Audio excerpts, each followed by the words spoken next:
तमाम क्लासों की तालीमी वीडियो हासिल करने के लिए हमारे चैनल को सब्सक्राइब कर दें और साथ बेल के आइकॉन को प्रेस कर दें ताकि हमारे आने वाली हर नई वीडियो का नोटिफिकेशन आपको मिल सके। औज़ु बिल्लाहि मिनश शैतानिर रजीम, बिस्मिल्लाहिर रहमानिर रहीम। डियर स्टूडेंट्स, बहन भाइयों, अस्सलामु अलैकुम। आज हमने 8वीं क्लास का जो पहला चैप्टर है उसका नेक्स्ट पेज बुक रीड करनी है, जिसमें 1.1.4 है नर्वस सिस्टम के ज़ेरे कंट्रोल ऑफ ऑल, यानी वो अफ़ाल जो नर्वस सिस्टम के ज़ेरे कंट्रोल आते हैं, जिन पर नर्वस सिस्टम का कंट्रोल होता है।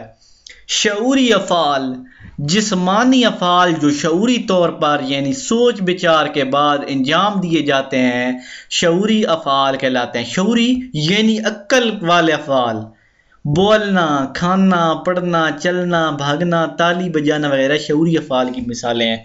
अब बंदा देखता है शादी है, कहीं शादी हो रही है, तो बंदा क्या करता है, वहाँ पे तालियां बजाता है, ढोल बाज रहा है, बंदा साथ नाचना शुरू कर देता है, कोई सॉन्ग सुन रहा है तो साथ हाथ पांव हिलाना शुरू कर देता है।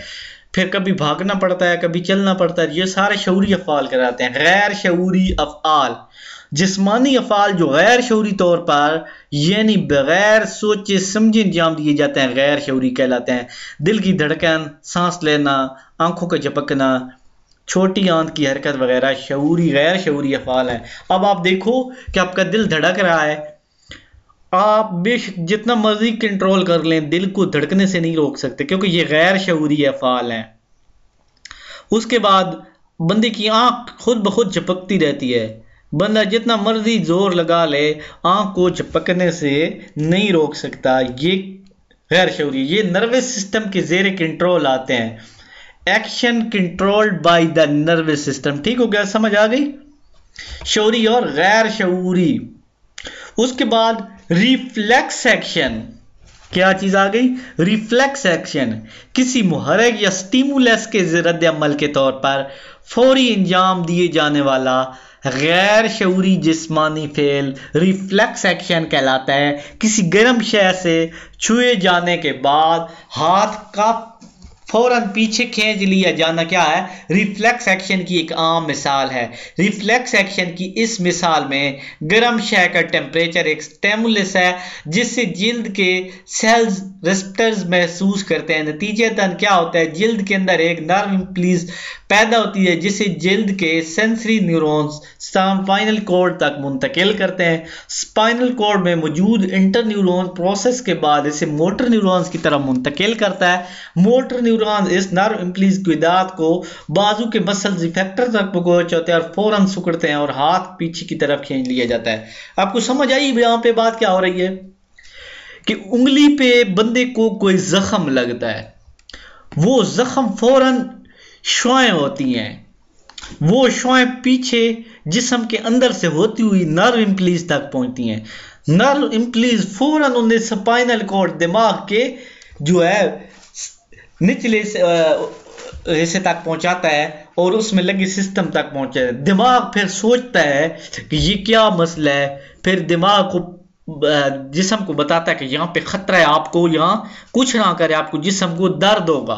तो फौरन नर्व इम्पल्स ये हिदायत पहुंचती हैं। जो नर्व दिमाग फिर क्या करता है, फौरन बाजू को हिदायत देता है कि पीछे हो जा। बंदा फिर क्या करता है, बाजू पीछे खींच लेता है। रिफ्लेक्स एक्शन की तकमील के लिए नर्व इम्पल्स के अख्तियार करदा रास्ते को रिफ्लेक्स आर्क कहा जाता है। Reflex arc receptor, sensory neuron, inter neuron, motor neuron, reflectors पर मुश्तमिल होती है। ठीक हो गया? यहाँ पे मैं आपको बात समझाता हूँ, गौर से देखिएगा। यहाँ पे बंदे को क्या हुआ, उंगली पे जख्म आया, यहाँ पे गर्म चीज लगी, दर्द महसूस हुआ, बंदे ने हाथ पीछे खींच लिया। यहाँ पे क्या हुआ, नर्व इम्पल्स गई यहाँ पे। फिर क्या हुआ, यहां से नर्व इम्पल्स ने बात दिमाग तक, स्पाइनल कॉर्ड तक मुंतकिल की, यानी ये दिमाग अंदर प्रोसेस हुआ इंटर न्यूरॉन्स में कि ये क्या वजह है, क्यों दर्द हुआ है। फिर ये फैसला करता है कि आग लगी है जिस्म को कील चुभा है। फिर ये क्या करता है, स्पाइनल कॉर्ड को बताता है कि अब क्या करना है। स्पाइनल कॉर्ड फौरन ये रिएक्शन पीछे वापस लाता है और बाजू को हुक्म देता है कि पीछे हाथ कर लो। फिर बंदा क्या करता है, पीछे कर लेता है। उम्मीद है आपको समझ तो आ गई है। रिफ्लेक्स एक्शन को जाहिर करने वाली आर गर्म शय के छूने और बाजू के मसलने सिकुड़ने पर हाथ का फौरन पीछे खींच लिया जाना। ठीक हो गया, यहाँ पे आ गई समझ आपको। उम्मीद है वीडियो अच्छी लगेगी, चैनल को जरूर सब्सक्राइब करना है। मैं थोड़ी बहुत वजाहत जरूर कर रहा हूँ, साथ आपने एक बुक रखनी है, बुक को बार बार पढ़ना है। इधर लेक्चर प्ले करके रख लें, उधर बुक रख लें, तो आपको बहुत अच्छी तरह समझ आएगी। इंशाल्लाह नेक्स्ट वीडियो में हम निज़ाम अखराज को पढ़ेंगे। इसी के साथ इजाजत चाहूंगा।